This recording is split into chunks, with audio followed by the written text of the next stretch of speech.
पानी रे पड़िला कोटी कोटी टंका संबलपुर जिला रेड़ाखोल एनएसी रे कोटी कोटी टंका रे निर्मित पार्क रक्षणाबेक्षण अभाव श्रीहीन हो गलानी। जनबसति दूर रे पार्क गुड़िक निर्माण होइतिबारु आसबाबपत्र मध्य खत खाउछि। लोकों मनोरंजन पाई संबलपुर जिला रेड़ाखोल एनएसी रे निर्माण होइथिबा पार्क एबे श्रीहीन।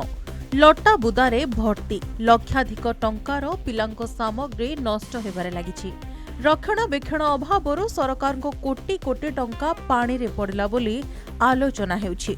जनबसति ठारो बहुत दूर रे पार्क निर्माण होइतिबारु सेठाकु जिबाकु केही मंगु नाहंती। एटा गवर्नमेंट रो लक्ष लक्ष टंका अजथा गोटे खर्च करा जायछि आउ किछि नै। इनो काउंसलर आउ एनएससी चेयरमैन ई मान को नेतृत्व रे सब पार्क गुडा होइछि किंतु इमाने मन इच्छा शासन कला मन इच्छा काम कर जो गोटे गोटे चिल्ड्रेन पार्क 2 लाख 3 लाख टका खर्च होइछे से जंगल भितर गोटे गोटे होइछे जेंडा कि कोनसे छुआ जाय नै पारन केन वार्ड रो कथा 13टा वार्ड रो सब जगह रे बुझले बीजेपुर आमपाल से आड़े चिल्ड्रेन पार्क है आमर इन थाना पाखे गोटे जोर तरार है हेठी कहीं ना जा आम रेड़ाखोल एनएसी आगामी दिन रे सरकार बहुत किछि पार्क शौचालय सब उद्घाटन कराइला। बर्तमान जान देखबे तार कबाट नहीं झरका नहीं पार्क रो तो न कहवा स्थल भल कुकुर बिलेई गाई गोरु आडास्थली मतलब मनीष मान छाड़ी कौन प्रकार हस्तक्षेप नहीं। जो अच्छा आम एनएससी स्टाफ ये एनएससी ईओ ये सब कलेक्टर आम बहुत थर भी कहा होचे पब्लिक भी जाकर आम बहुत थर आपत्ति अभियोग कलुने सर किसी ना पार्क देखूँ सरकार पार्क करने लगी खेल बहुत किसी माने मनोरंजन छुआ मानकर आमर पढ़ा छुआ मानकर कि शिक्षित लोक कि सीनियर सिटीजन कोटे बुली जावा कि बसवा कि पार्क रे बसा कौन सीट आप बसी पारे नहीं।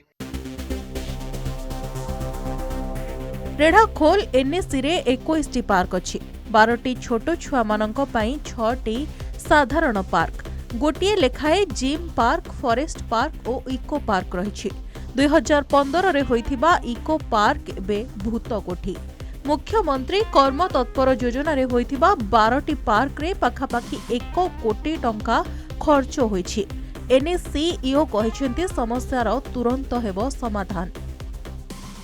बहुत दुखर विषय लोकंको राजस्व पैसा रे पार्क निर्मित पाई सरकार अर्थ मंजूर करथिले विगत सरकार रे एनएससी रो 13टा वार्ड रे 13टा पार्क निर्माण पाई कार्यादेश होगी कार्य सरी गला भी किंतु स्थान निरूपण ठीक हिसाब से होइनथिबा कारणरू जनसाधारण जो स्थान को जाई पारिबे सुविधा रे से स्थान निरूपण ठीक नथिबारु सेगुडा वर्तमान परित्यक्त अवस्था रे अछि।